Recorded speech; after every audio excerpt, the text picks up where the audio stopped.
합격 해커스. 여러분 너무 고생하셨습니다. 저희 2024년 국가직 9급 공채 회계학 강평이고요. 뭐 담백하게 그냥 얘기를 할게요. 그건 쉬웠어요, 여러분. 그냥 뭐 쉬웠습니다. 요즘에 이 추세인지 모르겠는데 국가직은 벌써 몇 년째 이렇게 쉬웠는지 모르겠어요. 솔직히 와 이거 진짜 어렵다, 신유형이다. 야 이건 아이들이 학생분들이 못 풀겠다 하는 문제가 없었어요. 이걸 뭐 변해가는 회계학 어플을 어떻게 대비할까 뭐 이렇게 뭐 고민할 게 없는 게 그냥 쉬웠어요. 다만 여러분 아시겠지만 아무래도 이게 공무원 시험 제도가 좀 바뀌면서 국어랑 영어에서 아무래도 시간을 많이 쏟게 됐죠. 많이 쏟게 됐잖아요. 그러다 보니까 회계학도 그거에 따라서 계산 문제를 많이 내면 시간이 좀 부족하지 않을까 싶어서 계산 문제를 대폭 줄이고 말 문제를 많이 내지 않았나 이런 생각이 들어요. 말 문제 수준을 보면 열심히 공부하시고를 떠나서 제가 뭐 말씀하게 말씀드렸던 것처럼 말 문제 특강 이런 거 들으셨으면 충분히 거의 대부분 맞을 수 있으셨는데 말 문제 정리를 어떻게 했는지 모르겠고 계속 말씀드리는 거지만 공부를 잘못하시는 분들이 정말 많아요. 9급 회계학 공부하는데 회계사 기출 문제 푸시는 분도 있고 세무사 기출 문제 푸시는 분도 있고 뭐 분계를 다 한다는 분도 있고 여러 가지 분들이 있지만 진짜 정말 딱 하라는 것만 하면 되거든요. 여러분 저도 이거 수업하면서 계속 뭐 법인세 얘기 안 해요 뭐 이런 여러 가지 얘기를 했었지만 재무 비율 정식으로 수업 안 해요 뭐 이런 얘기를 했었지만 나올 게 딱 정해져 있어요.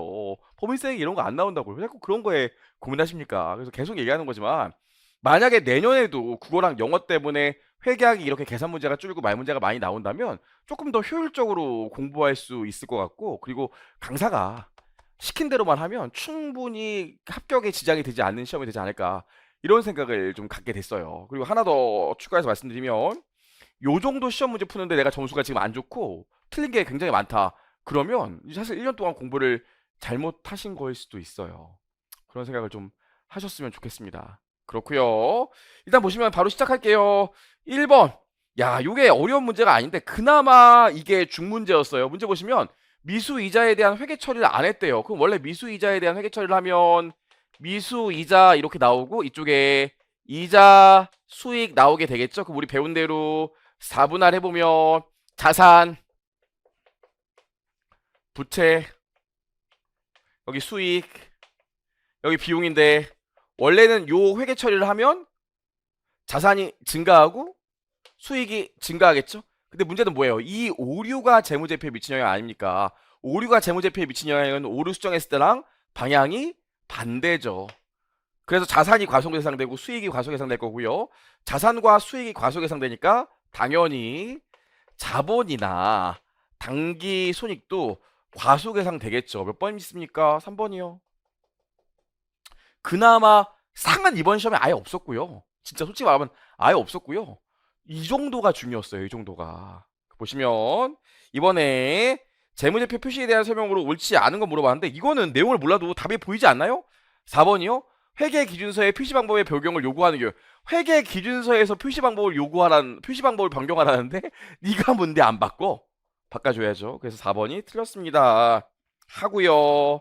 제가 사실 이번에 수업 이거 강평 준비를 하면서 제가 개인적으로 몸이 안 좋아서 강평을 바로 못 해가지고 강평 준비하면서 문제를 좀 상중하 나누고 뭐 하려고 했는데 무슨 소용이 있어요. 저도 막 이거 내 책에 어디에 나와 있었다 이런 것도 얘기하려고 했는데 그게 무슨 소용이 있어요. 그냥 쉬웠는데 그렇거든요. 그죠? 그래서 제 생각에는 뒤에서도 또 얘기하겠지만 앞으로 이 공무원 회계학 공부하실 때 그 내용들을 정확히 아는 게 중요하고요. 너무 깊이 있게 하거나 어렵게는 안 하셔도 될 것 같다는 생각을 좀 많이 하게 됐어요. 그죠? 그래서 한편으로는 7급 이번에 시험 나오는 거 봐야 알겠지만 9급이랑 7급이 갭이 더 생기는 게 아닌가 이런 생각을 좀 많이 하게 됐습니다. 봤고요. 3번. 아이고 세상에. 임대료 수익이 얼마인지 물어봤어요. 이거 그냥 현금흐름표 논리로 풀면 돼요. 보시면 올해 수취한 임대료가 5만원이래. 그럼 현금이 5만원 늘겠죠? 그 다음에 선수 임대료라는 부채가 기초대비 기말에 8천원 늘었죠? 그럼 나머지가 뭐겠어요? 올해 손익계산서에 들어갈 임대료 수익이겠죠? 그럼 임대료 수익 얼마예요? 42,000원. 1번. 차마 중이라고 못하겠어요. 문제가 될 것 같고요. 4번 보시면 4번 4번 틀리면 진짜 맴매해요. 이거 진짜 안 됩니다. 여러분 제가 이번에 단기 특강할 때 얘기했죠. 사채는 제일 중요한 게 뭐라고? 요거 말 문제 나오는 게 제일 중요하기 때문에 말 문제 정확히 외워달라고 그랬죠. 그때 주의해야 될 게 뭡니까? 할인 발행하던 할증 발행하던 상가액은 증가한다고 그랬잖아요. 어떻게 상가액이 감소해요? 틀렸네. 그죠? 진짜 저도 혼자 풀어봤지만 여기까지 오는데 이런 말 그렇지만 2분도 안 걸려요. 2분도 공부를 하셨다면 여기까지 보시면 되고요. 5번에 옳은 것을 물어봤는데 1번이 맞고요. 나머지 틀린 거 하나씩 보면 연구 단계지 개발 단계지 구분할 수 없으면 연구 단계를 보죠. 너무 유명한 지문이고. 3번 이거 뭐 내 책에 있다고 자랑하고 그런 건 뭐 의미가 하나도 없어요. 3번 보시면 무형자산의 내용 연수는 자산의 내용 연수를 수정하는 시점에 평가된 표준적인 성능 수준을 유지하기 위하여 필요한 지출을 초과하는 계획에 미래 지출이 예상되는 경우 미래 지출이 추가적으로 돈이 더 예상되면 내용 연수를 어떻게 비한정으로 합니까? 한정으로 해야지 돈을 계속 쓰는데 몰라도 알 수 있을 것 같고요. 5번 유한한 무형자산은 그 자산을 더 이상 사용하지 않는다면 상각을 중지한다. 언제 우리 상각을 중지합니까? 중단 말고 중지요. 언제요? 유형자산이랑 똑같아요. 매각하거나 제거되고 재무제표에서 제거되거나 매각 예정 비유동자산으로 분류된 날 중 이른 날 하고요. 여러분 말 문제 많다고 또 싫어하시는 분들이 있더라고요. 아, 말 문제 중요하다고 공부 좀 하라고 했잖아요. 여러분 보시면 우리 6번에 측정 기준 나왔죠. 제가 이것도 얘기했었어요. 개념체계에서 측정 기준 중요하다. 질적 특성 중요하고 측정 기준 중요하다고. 이 두 개가 제일 중요하다고. 그다음에 자본 위주 나올 수도 있다고 얘기했었는데 측정 기준에서 제일 중요한 게 뭐였죠? 거래 원가 들어가는지 안 들어가는지가 제일 중요했고 그리고 공정 가치는 기본적으로 어떤 가격이에요? 시장에서 내다 팔 때 가격이지 시장에서 사올 때 가격이 아니에요. 근데 여기 뭐라고 그랬어요?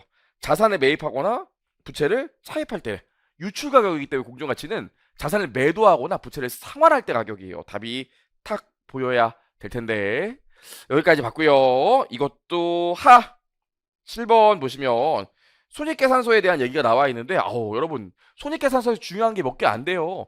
영업이익은 반드시 구분 공시해야 된다는 거랑 재분류 조정이 되는 것과 안 되는 항목은 구분 공시해야 된다가 중요하다고 그랬죠. 기타 포괄 손익의 구성요소와 관련된 재분류 조정은 공시할 필요가 없다. 왜 없어? 재분류 조정 해줘야 되는데 공시해야 된다고요. 그래서 4번이 틀렸죠. 나머지는 여러분 읽어보시면 우리 시험장에서 많이 얘기했던 그 문구를 수업 시간에 얘기했던 문구들 다 나왔어요. 책에 나왔니 단기 특강 자료에 나왔니 이런 얘기 안 할 거예요. 당연한 거지. 저뿐만 아니라 다른 선생님도 당연히 다 가르쳐요. 그 정도로 문제가 쉬웠습니다. 하고요. 자 고생하셨어요 정말. 그래서 실강 들으셨던 분들 제가 얘기를 들었는데 굉장히 많이 합격했다고 그러셔가지고 합격한 비율이 떨어진 비율보다 더 높다고 그래갖고 개인적으로 걱정 많이 했는데 정말 안도했어요. 고생하셨고요. 정말 잘하셨습니다 여러분. 자 보시고 재고자산에 대한 설명으로 옳지 않은 건 물어봤는데 이것도 저가법 얘기가 나와 있는데 재고자산 저가법 정의가 뭐예요? 취득 원가보랑 순실현 가능가 있으면 둘 중에 작은 금액을 장부에 기록한다는 게 저가법의 핵심 아닙니까? 그래서 여기 보시면 취득 원가와 순실현 가능 가치 중 큰 금액이래. 어떻게 커? 작은 금액이어야 돼요. 할 수 있을까요? 그래서 3번이 틀렸습니다. 말문제 공부하시는 분들 이런 얘기해요. 말문제 문구가 하늘에 별처럼 많은데 내가 어떻게 말문제를 다 준비하냐 이런 생각을 하시는데 여러분 아무거나 내는 게 아니에요. 포인트 각 파트별로 포인트가 되는 문구들과 포인트가 되는 핵심이 되는 내용들이 있다고요. 그런 걸 내요. 그러니까 우리 늘 얘기하지만 이 말문제 특강 같은 거 열심히 듣고 제가 수업 시간에 밑줄 그어드리고 오답 유형을 이렇게 나와요. 그런 것들을 기억하시고 계속 봤으면 읽어보셨으면 사실 좀 전에 했던 문제들 같은 경우 지금 8번까지 오면서 사실 거의 다 수업 시간에 했던 얘기들이거든요. 거의 다 틀리지 않았을 텐데 뭐 점수 좋으셨다지만 그래도 좀 걱정이 돼요. 걱정이 많이 됩니다. 봤고요. 9번 유형자산에 대한 설명으로 옳지 않은 것을 물어봤는데 이거 제가 우리 아빠 얘기했었죠. 롯데타워 얘기했었잖아요. 안전 환경상의 이유로 취득하는 유형자산은 직접적으로 미래경제적 효익의 이익을 가져오지 않더라도 간접적으로 미래경제적 효익의 이익을 가져오기 때문에 자산으로 인식한다고 했어요. 이거 제가 진짜 많이 얘기했었는데 좋아요. 9번까지 봤고요. 10번 자본유지 개념이 나와 있는데 지금 여기까지 다 하였고요. 그나마 10번은 중이야. 왜냐면 여러분들 자본유지 어려워하니까 자본유지 나올 수 있으니까 말문제 주의해 달라고 했는데 얘는 5번이 답이고요. 보시면 실무적으로 적용하는데 측정에 어려움이 있다면 선택된 자본 개념에 따라 이익의 결정 목표가 무엇인지 알 수 있다. 무엇인지 알 수 있죠. 내가 재무자본 유지를 택하면 투자된 금액이나 구매력에 관심이 있고 실물 자본 유지를 택하면 생산 능력, 조업 능력에 관심이 있다고 그랬잖아요. 당연한 소린데. 하지만 그럼에도 불구하고 이걸 중으로 놓는 이유는 여러분들이 자본 유지, 제가 아무리 얘기해도 잘 못하고 또 그냥 읽으면 왠지 좀 생소한 문구들이 많아서 힘들었을 거예요. 중 보시면 될 것 같고, 뭐 이미 시간이 좀 지났기 때문에 여러분들이 이 정도면 몇 점 맞아야지 합격하고 이런 얘기는 안 하고 싶네요. 우리 심지어 문제가 이렇게 쉬웠는데 커트라인 이번에 엄청 낮더라고요. 저도 봤어요. 예상되는 커트라인 엄청 낮더라고요. 뭐 실강 들으신 학생들은 막 80점 넘으신 분들도 많던데 커트라인 저 밑에 70점 저 밑에 있잖아요. 저 밑에 70점 70점 저 밑에 있잖아요. 그래서 늘 얘기하는 거지만 참 세무직 공부하시거나 세무직 생각하시는 분들 보면 진득하게 한다면 절대로 어려운 직렬이 아닙니다. 커트라인도 훨씬 낫고요. 뭐 그런 생각 할 수 있을 것 같고요. 넘겨보시면 11번인데 바드럼 할인도 우리가 막판에 엄청 연습했죠. 막판에 엄청 연습했는데 뭐야 무이자 부잖아. 그럼 너무 쉬운데 지금 어차피 무이자 부면 만기에 수령하게 되는 돈이 10만원이죠. 그럼 할인액은 얼마예요? 10만원이고 할인율이 10%인데 지금 취득하고 나서 할인하고 나서 만기까지 보유하는 기간이 3개월이고 12개월을 기준으로 해주셔야 돼요. 이자율은 무조건. 이렇게 하면 얼마 나와요? 이게 아마 2,500원 나올 거예요. 그럼 이거 2,500원 빼고 97,500원에 현금 지급하는데 이 바드럼을 파는 양도자 입장에서 장부 금액은 얼마예요? 10만원이니까 손실 얼마? 2,500원. 장난치는 것도 아니고 그쵸? 그쵸? 하죠. 아니 난 공무원 시험에서 무이자부 업 나온 거 정말 오랜만에 보네. 여기까지 봤고요. 12번이요. 아니 12번도 계약의 식별 기준 물어봤죠. 아니 근데 답은 딱 보여. 몇 번이냐면 2번이에요. 계약의 식별 기준 중에 뭐 있어요? 권리가 확약돼야 되고, 권리가 확정돼야 되고, 의무 확정돼야 되고, 지급 조건을 식별할 수 있어야 되고, 상업적 실질이 있어야 되고, 대가의 회수 가능성이 높아야 되죠. 근데 여기서 상업적 실질이 높다는 게 뭐였어요? 상업적 실질이 있어야 된다는 게. 기업의 현금 흐름의 변동을 가져오는 게 상업적 실질이라고 얘기했었잖아요. 근데 현금 흐름이 변동하지 않는데, 그럼 틀렸죠. 현금 흐름이 변동해야 되는데. 그래야 상업적 실질이 있는 건데. 제가 볼 때 이 문제는 한데 여러분들이 또 수익 어려워하시니까 중으로 놓을게요. 중으로 놓고요. 10번. 와, 이것도 우리 진짜 연습 많이 했던 건데. 티계정으로 파고 들어가는 거죠? 그럼 일단 봐봐요. 재고자산의 티계정을 보면 기초에 30원 있었고요. 기말에 20원 있어요. 매출 200원이래. 근데 매출 총 이익률이 20%야. 그럼 얘에다가 1-20%에서 곱해주면 이거 160 나오니까 이거 얼마 나와요? 150 나와요. 매입액 150. 근데 전체 매입액 중에서 외상 매입 비율이 60%래요. 그럼 우리 매입 채무의 티계정을 보면 올해 외상 매입이 얼마야? 이거의 60%가 외상 매입으로 가야 되는 거 아니겠어요? 그럼 얼마? 90. 기초 매입 채무 얼마 있습니까? 50. 기말 매입 채무 얼마 있어요? 60. 그럼 대차를 맞추면 여기 뭐 나와요? 80. 이게 뭐가 되겠어요? 매입 채무, 현금, 지급액이 되겠죠. 그렇죠? 제가 이걸 아무리 오래 해설을 하고 싶어도 해설할 게 없어요. 다른 분들은 어떻게 이렇게 길게 하시는지 모르겠네요. 일단 여기까지요. 봤고요. 그래서 얘는 중. 진짜 원래 한데 낼 게 없어서 그냥 중이라고 했고요. 그나마 14번 원가, 종합원가. 제가 종합원가 이제 나올 때 됐다고 그랬죠. 종합원가 그나마 요게 중이었어요. 그나마. 요거 상까지는 좀 그렇고 평균법이라 중. 봐봐요. 일단 첫 번째로 재료비 보고요. 기초에 300 있었고 올해 착수량이 2200이래요.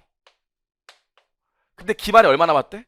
기말에 500 남았다니까 올해 완성은 몇 개가 있어요? 2000개겠죠? 근데 어차피 평균법이 있기 때문에 요거 두 개 합쳐서 그냥 2500개로 보잖아요. 그 다음에 기초 원가 5000원 있었고 투입 원가 2만원 있었으니까 25,000원 있었던 거 아닙니까? 그럼 개당 얼마예요? 개당 10원짜리네. 문제에서 완성품 원가 물어봤으니까 재료비는 요거에 개당 10원 곱해서 2만원일 거예요. 겁나 쉽죠? 가공비는 어떻게 돼요? 똑같아. 지금 보시면 완성된 건 2000개인데 기말에 500개가 있지만 기말에 이거 완성도 몇 프로예요? 40%니까 이거에 40% 해줘야겠죠? 그럼 얼마 나와요 여기? 200. 그럼 여기 얼마 나와야 돼? 완성품 환차량 2200 나와야 돼요. 근데 가공원가 기초에 4000원이고 단기 투입이 4만 원이니까 4만 4천 원 투입됐다고요, 원가가. 그럼 개당 이거 얼마씩이에요? 20원씩. 그럼 여기 개당 20원씩 들어가니까 완성품의 가공원가는 얼마가 배분돼요? 4만 원. 그럼 요거 두 개만큼 가공원가 나온 거 아닙니까? 그래서 얼마? 6만 원. 1번. 제가 뭐라 그랬어? 그나마 어려우면 1번이라고 그랬지. 어려워서 1번 나왔잖아. 와, 진짜. 그래요. 여기까지요. 봤고요. 15번. 이거 우리 꾸러미법. 야, 이거 우리 모의고사에 꾸러미법 꽤 많이 나왔었어요. 제가 무료 모의고사에는 꾸러미법을 그냥 많이 냈었는데 꾸러미법 문제 아닙니까? 그럼 보시면 A 제품 공원이익 20원이고요. B 제품 공원이익 40원이야. 매출 배합이 4대 1이죠. 한 꾸러미로 만든다면 A가 4개 들어가고 B가 1개 들어간다고요. 그럼 이렇게 더해주면 얼마 나와요? 요거 82고 40이니까 120 나오겠죠? 한 꾸러미의 공원이익이 120이야. 그럼 120에 꾸러미당 판매 수량을 곱했을 때 손익분기점 판매 수량 물어봤으니까 여기 3천이 나와야 될 거 아닙니까? 그럼 이거 계산하면 한 꾸러미당 얼마 나와요? 손익분기점 꾸러미 판매량이 얼마 나와요? 25개 나와요. 근데 한 꾸러미당 A 4개 들어가는 거 아닙니까? B는 1개 들어가고. 문제에서 뭐 물어봤어요? 제품 A의 판매 수량 물어봤으니까 여기다 4개 곱해서 그냥 몇 개? 100개. 그래도 작년에도 쉬웠어요. 작년에도 쉬웠는데 작년에는 제가 그래도 막 이렇게 쓰고 막 했었거든요. 문제를 이렇게 풀고 이렇게 막 쓰고 막 이제 쓰고. 근데 얘는 진짜 이 정도로 쓸 것도 없어요. 또 세법까지 어려우셨다면서요. 뭐 그런 생각이 들고요. 15번까지 봤고요. 16번 요거 합니다. 여러분 읽어보셔서 아실 텐데 변동원가 계산, 전부원가 계산, 초변동원가 계산에서 판관비는 제외예요. 판관비는 별도로 기간 비용 처리하는 거고 제조 원가 중에서 변동비 우리 나누는 거 아닙니까? 그래서 뭐가 틀렸어요? 여기 보시면 변동 판매 관리비를 왜 제품 원가에 넣어? 그런 얘기는 들어본 적이 없는데 그래서 2번이 틀렸고요. 우리 교재에도 명확히 나와 있어요. 봤고요. 17번 17번 같은 경우 이것도 합니다. 근데 다만 이게 이 부분은 솔직히 제가 얘기를 많이 안 했는 것 같아서 여러분들이 혼돈할 수 있었을 것 같아요. 답은 3번인데 관련 원가란 선택 가능한 두 가지 이상의 대안 간의 차이가 있어서 과거 원가를 말한다. 관련 원가는 발음이 비슷하지만 과거 원가는 미래 원가예요. 미래에 지출될 금액에 대해서 고민이거든요. 그래서 과거 원가라고 해서 이게 틀렸습니다. 괜찮을까요? 여기까지 봤고 그나마 18번이 중인데 18번은 자료만 길게 준 거지 하나도 어렵지가 않아요. 어려운 문제가 아니죠. 우리 잠깐 써볼까? 우리 보시면 그럼 재정운영표 프로그램 총 원가 있잖아요. 더하기 난 프로그램 뭐 있어요? 우리 수익 있죠? 빼기. 그래서 여기서 이거 빼면 뭐 나와? 여기서 이걸 빼면 우리 프로그램 순원가 나오죠? 여기서 뭐 해줘야 돼? 관리비, 관리 운영비 더하고 그 다음에 비배분 비용 더하고 비배분 수익 빼죠? 그럼 뭐 나와? 재정 운영 순원가 나오죠. 재정 운영 순 원가 나오잖아요. 그쵸? 재순원. 그리고 뭐해? 여기서 비 교환 수익 맞아. 빼주면 이게 뭐가 나와요? 재정 운영 결과 나오죠? 아니 머릿속에 이거는 넣고 있어야지. 그럼 우리 이거 보세요. 프로그램 총 원가 요거 두 개 더한 거니까 31,500원. 여기를 볼 필요가 없다. 여기를 왜 봐요? 밑에만 보면 돼요. 여기만 보면 되는데. 그쵸? 그래도 또 떨렸을 거예요. 프로그램 수익 2만원. 여기서 2만원 뺍니다. 그럼 순원가 얼마 나와요? 11,500원 나오고요. 관리 운영비 뭐 있습니까? 여기 행정 운영용비 있잖아요. 여기 4만원 더하고 비배분 비용 500원 더하고 비배분 수익 1,000원 빼주면 되겠죠? 재정 운영 순원가가 얼마 나와요? 51,000원 나와요. 근데 비교한 수익 얼마 있어요? 1,000원 있잖아요. 계산하면 얼마 나와요? 빼기니까 5만원 나오겠지? 아니 그동안은 그냥 여기 있는 숫자만 주는데 여러분 낚으려고 옆에 좀 길게 써놓은 것 뿐이에요. 그렇다고 달라지는 거 없어요. 그럼 계산하면 뭐가 틀려요? 봤으니까 아시겠지만 3번이 틀렸죠? 재정운영 순원가 51,000원인데 51,500원이라고 했으니까 세상에. 여기까지 봤고요. 19번. 야, 이 관리 전환 저한테 물어보는 분들 꽤 많았는데 정부회계에서 이게 좀 잘못됐다고 막 지방자치단체회계에서 잘못됐다고 물어보는 분들이 꽤 있었었는데 이거는 맞추셨겠지. 국가회계니까. 국가회계에서 관리전환 유상 거래하는 경우에는 공정가액을 취득원가로 해요. 너무 많이 했잖아. 공정가액을 취득원가로 한다. 틀렸죠? 이것도 그렇게 강조했던 거예요. 여기까지 받고 봐봐. 20번. 내가 재무비율 제가 수업 안 한다는 소리 그렇게 많이 들었어요. 기본 강의 때 안 한다고. 나올 게 정해져 있다니까요. 제가 그래서 뭘 했어요. 유동자산, 유동비율, 당자비율 요거 두 개라 재고예산 회전율, 매출채권 회전율 네 개만 기억하자고 했죠. 딴 거는 외우지 말라고 그랬지. 시간 없다고. 그쵸? 나왔잖아요. 회전율. 이것만 알고 있으면 되는데. 그럼 매출채권 회전율 오고요. 기초 매출채권 450원이고 기말 매출채권 550원입니다. 나누기 2하면 여기 매출 나오게 되겠죠. 그럼 역산하면 여기 매출이 얼마 나오냐면 2,500원 나와요. 재고자산 회전율 4고요. 기초 재고자산 360이고 기말 재고자산 440이고 나누기 2예요. 그럼 여기 뭐가 나오겠어요? 매출 원가가 나오겠죠? 계산해보면 얼마 나와요? 1,600원. 그럼 요거 두 개 더해서 얼마? 900원이 매출 총 2. 와, 보통 제가 강평하면 실제 문제 푸는 시간보다 더 걸리거든요. 제가 뭐 아무리 빨리 하고 해도 한 30분, 40분은 걸리고 작년에 문제가 쉬웠는데도 사실 한 40분 걸렸거든요. 근데 제가 지금 실제 시험처럼 풀어봤는데 얼마 걸렸어요? 지금 강평 말까지 했는데 지금 보면 한 20분 조금 넘은 것 같거든요. 실제로 혼자 풀었으면 당연히 20분 안짝에 끊을 수 있는 정도의 문제가 나왔어요. 말 문제가 많기 때문에. 그래서 여러분들 주변에 보면 실제로 시험 보신 분들, 학원에서 공부하셨던 분들 성적이 좋아서 정말 고생했고 다행이라는 생각이 들었고요. 마지막으로 여기까지 해설을 하면서 총평을 좀 해보자면 앞으로 당분간은 시험 문제가 계속 회계학은 쉽게 나오지 않을까 싶어요. 그래서 늘 얘기하지만 회계학은 처음에 공부할 때 힘들지만 다 하고 나면 보상은 확실하다고요. 그런 생각을 좀 늘 갖고 계셨으면 좋겠고 다만 제발 좀 이상하게 따르게 공부하지 말았으면 좋겠어요. 할 것만 하면 돼. 제가 볼 때 요즘에는 문제도 많이 풀어볼 필요가 없어요. 시험에 나올 게 딱 정해져 있기 때문에 나올 유형만 정확히 암기하면 돼. 뭘 자꾸 많이 풀겠다는 겁니까? 그러실 필요가 없어요. 그래서 괜히 이번에 뭐 세법 어려웠고 회계 어렵다고 앞으로 어떻게 공부해야지 갈팡질팡 그렇게 고민하시는 분은 있는데 그럴 거 없어요. 그냥 늘 하던 대로 강의 들으시고 문제 푸시고 하면 저희가 다 알아서 해드립니다. 걱정하지 마시고 말 문제 많이 나왔으니까 앞으로 더 말 문제를 대비해야 될 것 같아요. 내용을 알아야 말 문제를 풀 수 있죠. 그러니까 나 이제 계산 안 하고 말 문제만 할 거야. 그런 것도 잘못된 생각이라는 거예요. 내년엔 또 어떻게 될지 모르잖아요. 걱정하지 마시고 지방직을 준비하는 학생 입장에서는 항상 같은 구급 시험이라가 구급 시험이었어도 국가직이랑 지방직은 성격이 많이 틀렸어요. 또 말 문제 많이 나올 거라고 생각해서 계산 문제 등한시하고 그러시면 안 돼. 남은 기간 동안 계산 문제도 꼼꼼히 하셔야 돼요. 국가직 9급과 지방직 9급은 항상 시험의 성격이 달랐다는 걸 꼭 기억해 주셔야 돼요. 아시겠죠? 네, 여기까지 해서 2024년 국가직 9급 회계학 해설 강의 총 끝내도록 하겠습니다. 수고하셨습니다.